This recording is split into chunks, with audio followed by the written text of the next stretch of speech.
বিএনপির master plan কি সত্যি ভেস্তে গেল? আপিল বিভাগের রায়ে রাজনীতির মানচিত্র বদলে যাওয়ার আশঙ্কা।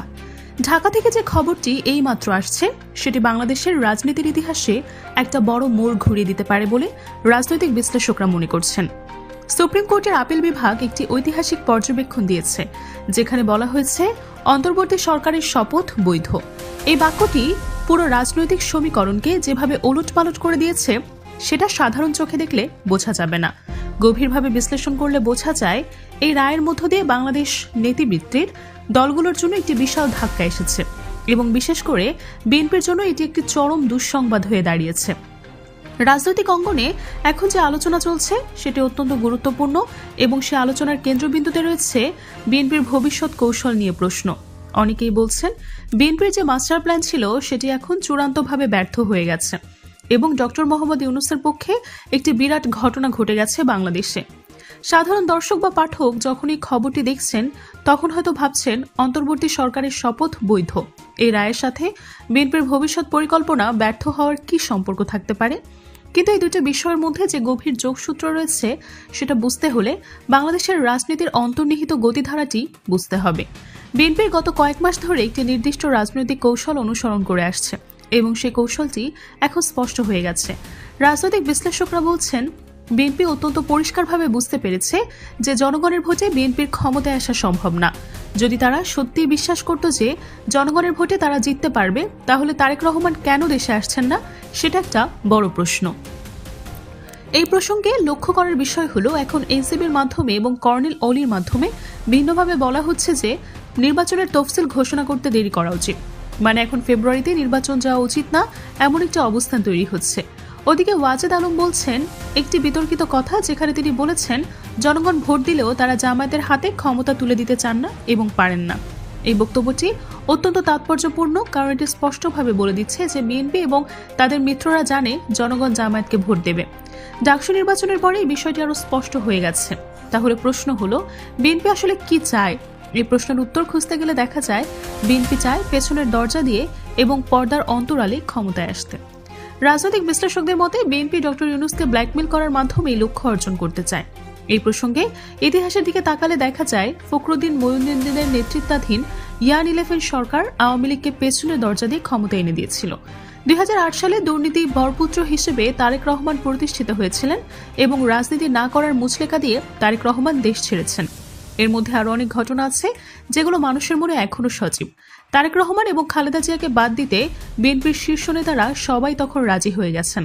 স্বপন মেজর হাবি সহ সবাই তারেক রহমানকে বাদ দেওয়ার পক্ষে ছিলেন এবং খালেদা জিয়াকে বাদ দেওয়ার পক্ষেই ছিলেন। -2 পক্ষেই তারা ছিলেন। সদ্য সাবেক ক্ষমতাসীন দল হিসেবে সমস্ত দুর্নীতির অভিযোগ, মানুষের ভোগান্তি, 21শে অগস্ট গ্রেনেড হামলা, জঙ্গি হামলা এবং দ্রব্যমূল্যের ঊর্ধ্বগতি, এই সব কিছু বিএনপির ব্যর্থতা হিসেবেই অবশ্যই চিহ্নিত ছিল। এই লুৎফুজ্জামান বাবরদের এবং তারেক রহমানদের তখন কি অবস্থা হয়েছিল সেটা সারা বাংলাদেশের মানুষ জানে। যারা 2001 থেকে 2006 সময়কালটি দেখেছেন তারা সকলেই জানেন বাংলাদেশ তখন চাঁদাবাজির স্বর্গরাজ্য ছিল। 10% চাঁদা দেওয়া ছাড়া কোনো কিছুই হতো না এবং মিস্টার 10% নামের একটি পরিচিতি তৈরি হয়ে গিয়েছিল। শুধু বিদ্যুতের খাম্বা দেখার কথা মনে করুন, 24 ঘন্টার মধ্যে 18 ঘন্টা বিদ্যুৎ থাকতো না 2001 থেকে 6 সালে। মানুষ শুধু খাম্বা দেখত, বিদ্যুৎ পেত না। তারেক রহমান নিতেন 10%, কিন্তু এই 10% উঠাতে গিয়ে বিএনপির লোকজন নিত 60%। বাকি 50% বিএনপির নেতাকর্মীরা খেয়ে যেতেন এবং তারেক রহমানের ফান্ডে হওয়া ভবনে দিতেন 10%, কিন্তু আসলে নিতেন অনেক বেশি। তারপরে সে নির্বাচনটা সুষ্ঠু হয়নি। এসব ঝুঁকিতে যায়নি 111 সরকার এবং ফলাফল ইচ্ছা মতো সাজিয়েছে। পেছনে দরজা দিয়ে আওয়ামী লীগকে ক্ষমতা এনে দিয়েছে এবং আওয়ামী লীগের সাথে চুক্তি করে সেফ এক্সিট নিয়েছে ফখরুদ্দিন মঈনুদ্দিন। সে চুক্তিতে ভারত এবং যুক্তরাষ্ট্র জড়িত ছিল বলে অনেকেই ভাবেন। এখন বিএনপি ঠিক সেই একই জিনিস চায়। সুষ্ঠু নির্বাচন কি হয় বা হয় না, তারা পরাজিত হবে এটা তো বুঝেছে, কিন্তু পরাজিত হলে পরাজয়ের ধরনটা কতটা মারাত্মক হবে সেটা নিয়ে তাদের টেনশন। কিন্তু প্রশ্ন হলো ইউনূসকে কি কোনো কামড়েছে যে তিনি বিএনপিকে ক্ষমতা দিবেন? ইউনূসের সাথে বিএনপি বা কোনো দলের সেরকম কোনো বিশেষ সম্পর্ক নেই। আন্তর্জাতিকভাবে স্বীকৃত একজন নোবেল লবিয়েট যাকে সবাই সম্মান করে, কোনো দলের প্রতি তার আলাদা সিম্প্যাথি নেই এবং সত্যিকার অর্থে তিনি একজন নিরপেক্ষ ব্যক্তি। স্বাভাবিকভাবে তার যে চিন্তা এবং দর্শন সে অনুযায়ী জামাতের প্রতি একটু বিদ্বেষ থাকার কথা, কারণ ইসলামপন্থী এবং ইসলামী দল জামায়াত এগুলো ইউনূসের কথা মতো লোকজনের পছন্দ করার কথা না। হয়তো মনে মনে জামাতকে তিনি খুব অপছন্দ করেন, কিন্তু একজন স্টেটমেন্ট হিসেবে জামাতের প্রতি কোনো অপছন্দ প্রকাশ করা তার পক্ষে সম্ভব না এবং তিনি সেটা করেন। উনি বিএনপি চায় ইউনূসকে ব্ল্যাকমেল করে পেছনের দরজা দিয়ে ক্ষমতায় আসতে। এই ব্ল্যাকমেলিং এর অংশ হিসেবেই বিএনপি গণভোটের বিরোধিতা করেছে। বিএনপি বলেছে জুলাই সনদ একটি সাইন থেকে ওটার আইনি ভিত্তি দেবে পরবর্তী পার্লামেন্ট। এই কৌশলটি কিভাবে কাজ করবে সেটা বুঝতে হলে একটু গভীরে যেতে হবে। বিএনপি ইউনূসকে বলতে চায় যে দেখুন, এখন বাংলাদেশের যে অবস্থা সেখানে জামাতের জনপ্রিয়তা বেশি, কিন্তু আমরা যে ক্ষমতায় আসবো না সেটা তো নিশ্চিত না। যদিও অনেকে বিশ্বাস করেন জামায়াত ক্ষমতায় আসবে, কিন্তু একেবারে অসম্ভব না বিএনপি জেতা। হতেও পারে বিএনপি জিতে গেল। এই যে first past the post system এত জটিল, এখানে অনেক কিছু আছে। আপনি বেশি ভোট পেলেও সেকেন্ড হয়ে যেতে পারেন। আবার জামাতের প্রার্থীদের দুর্বলতা আছে এবং অভিজ্ঞতা নেই। নানা কারণে বিএনপি একটা সম্ভাবনা দেখাবে ইউনূসকে। আমরা কোঅপারেট না করলে আপনি কিন্তু সুষ্ঠু নির্বাচন করতে পারবেন না। পুলিশ আমাদের লোক আছে এবং প্রশাসনে আমাদের লোক আছে। জামাতকে হারিয়ে ক্ষমতায় যাই তাহলে আপনাকে ফাঁসি দেব। কিভাবে ফাঁসি দেব সেটাও বিএনপি বলতে চায়। তারা বলতে চায় আপনার যে ক্ষমতা গ্রহণ এবং ক্ষমতা টেনার, এটাকে আমরা পার্লামেন্টারি রেকটিফাই করব না, বরং বৈধতা দেব না।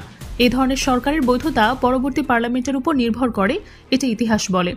জিয়াউর রহমান কিংবা এরশাদ সবার বৈধতা পরবর্তী পার্লামেন্টের উপর নির্ভর করেছে এবং পরবর্তী পার্লামেন্ট তাদের রেটিফাই করেছে। এমনকি 111 সরকারও হাসিনাকে সরকার এসে রেকটিফাই করেছে। তাদের সমস্ত অর্ডিন্যান্স এগুলো সব বৈধতা দিয়েছে। এখন বিএনপি বলছে যে ইউনূস আপনাকে কিন্তু ফাঁসিতে ঝুলাবে, আমরা কিন্তু বৈধতা দেব না যদি আমরা এভাবে ক্ষমতায় যেতে পারি। ভাগ বাটোয়ারা করো, তাহলে আমরা বৈধতা দেব এবং আপনি সেফ এক্সিস্ট নিতে পারবেন। এভাবে বিএনপি ইউনূসের বৈধতা নিয়ে প্রশ্ন তুলে ইউনূসকে ব্ল্যাকমেল করে ক্ষমতায় আসতে চায় পেছনের দরজা দিয়ে। এটাই হচ্ছে বিএনপির পরিকল্পনা বলে মনে করা হচ্ছে। কিন্তু এখনই মোড় ঘুরে গেছে। সবকিছু এখানেই পরিষ্কার। ইউনূস প্রথমে যে গণভোট এবং জুলাই সনদ জারি করেছেন সেটা রাষ্ট্রপতির মাধ্যমে জনগণের অভিপ্রায়ের ভিত্তিতে করেছেন। সাংবিধানিক পথে গেলে ইউনূসকে ফাঁসি দেওয়ার সুযোগ থাকতো, কিন্তু ইউনূস সাংবিধানিক পথে হাঁটেননি। এটা অত্যন্ত চমকপ্রদ একটি কৌশলগত পদক্ষেপ। আর বাকি যে বিষয়টা সবচেয়ে গুরুত্বপূর্ণ সেটা হচ্ছে আপিল বিভাগের রায়। অন্তর্বর্তী সরকারের শপথ বৈধ পর্যবেক্ষণের মানে হলো কোর্টের মাধ্যমে একটা বৈধতা পেয়ে গেলেন ইউনূস। এখন আর বলা যাবে না যে ইউনূসের ক্ষমতা অবৈধ এবং পার্লামেন্ট ভেরিফাই করবে না বলে তাকে ফাঁসিতে ঝুলানো হবে। ইউনূস এখন বৈধ তিনভাবে: জুলাই সনদের মাধ্যমে বৈধ, গণভোটের মাধ্যমে বৈধ এবং আপিল বিভাগের মাধ্যমে বৈধতার সার্টিফিকেট নিয়েছেন। আর ইউনূস যে পর্দার অন্তরালে বিএনপিকে পেছনে দরজা দিয়ে ক্ষমতা দেবেন সেই সম্ভাবনাও নেই। এই পুরো পরিস্থিতি বিশ্লেষণ করলে দেখা যায় বাংলাদেশের রাজনীতিতে একটি বড় পরিবর্তন এসেছে। রাজনৈতিক বিশ্লেষকরা বলছেন এই রায়ের মধ্য দিয়ে বাংলাদেশের রাজনীতিতে একটি নতুন অধ্যায় শুরু হয়েছে। বিএনপির জন্য এখন একমাত্র পথ হলো জনগণের কাছে যাওয়া, তাদের সমর্থন করা। ইউনূস সরকার এখন যে শক্তিশালী অবস্থানে রয়েছে সেই অবস্থান থেকে তারা কি সিদ্ধান্ত নেয় এবং কিভাবে এগিয়ে যায় সেটার উপর নির্ভর করছে বাংলাদেশের ভবিষ্যৎ। এই মুহূর্তে বাংলাদেশের জনগণ একটি নতুন রাজনৈতিক সংস্কৃতি দেখতে চায়, যেখানে স্বচ্ছতা এবং জবাবদিহিতা থাকবে। যে দল এই চাহিদা পূরণ করতে পারবে তারাই জনগণের ভালোবাসা পাবে, আর যারা পুরনো পথে হাঁটতে চাইবে তারা পিছিয়ে পড়বে। আপিল বিভাগের এই রায়ের মধ্য দিয়ে বাংলাদেশের রাজনীতিতে একটি নতুন বার্তা গেছে। সে বার্তা হলো গণতন্ত্র এবং আইনের শাসন এখন আগের চেয়ে অনেক বেশি শক্তিশালী এবং যে কেউ এই পথে বাধা দিতে চাইলে তারা ব্যর্থ হবে।